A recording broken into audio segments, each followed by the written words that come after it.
سلام به همه دوستای خوبم. خوش اومدید به این ویدیو. امروز می‌خوایم درباره مهارت بسیار مهم در تربیت کودک صحبت کنیم. شناسایی و مدیریت احساسات کودکان.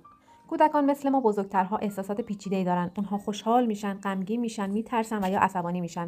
اما برخلاف بزرگترها هنوز بلد نیستن چطور این احساسات را کاملا درک یا بیان کنن. به همین دلیل که گاهی احساساتشان را از طریق گریه کردن، فریاد زدن، قهر یا حتی سکوت نشان می‌دهند. در محیط‌هایی که کودک برای اولین بار بدون حضور والدینش با جمعی دیگه زندگی اجتماعی رو تجربه می‌کنه، مدیریت احساساتش دوچندان اهمیت پیدا می‌کنه. اولین قدم برای کمک به کودک در مدیریت احساساتش، شناخت و نامگذاری احساسات اون است. وقتی کودک ناراحت یا عصبانیه، مربی باید به اون کمک کنه که احساساتش رو بشناسه. مثلا میتونیم بگیم میبینم ناراحتی، میخوای با هم صحبت کنیم ببینیم چی ناراحتت کرده؟ یا به نظر میاد الان خیلی خوشحالی، دوست داری در موردش صحبت کنیم؟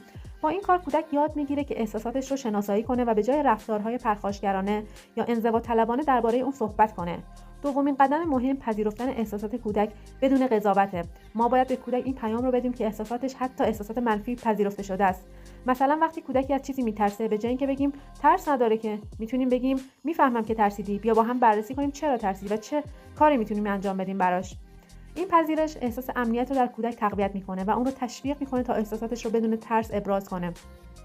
و اما قدم سوم، آموزش راه‌های سالم برای بیان احساسات. مثلا آموزش دادن این که وقتی عصبانی شدیم میتونیم نفس عمیق بکشیم، یا وقتی ناراحت شدیم میتونیم با یک نفر صحبت کنیم یا حتی چیزی رو نقاشی کنیم.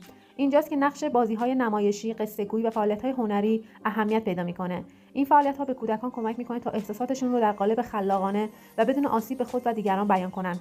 یادگیری مهارت‌های ارتباطی هم بخش مهم دیگه‌ای از مدیریت احساسات کودکان هستش. تشویق به گفتگوی سالم، آموزش کلمات جدید برای بیان احساسات، مثلا اینکه من ناامیدم، من خوشحالم، من ناراحتم، باعث میشه که کودکان در بزرگسالی مهارت‌های ارتباطی قوی‌تری داشته باشند. در نهایت باید یادآوری کنیم که کودکان بیشتر از حرف‌های ما از رفتار ما یاد می‌گیرند.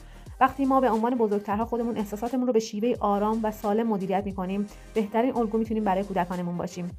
در نتیجه مدیریت احساسات یک مهارته که نیاز به زمان و حوصله و تمرین داره. با همراهی و حمایت ما کودکان یاد می‌گیرن که احساساتشون رو کنترل کنن، اونها درک کنن، بپذیرن، به شیوه سالم اونها رو ابراز کنن. ممنون که با ما همراه بودید.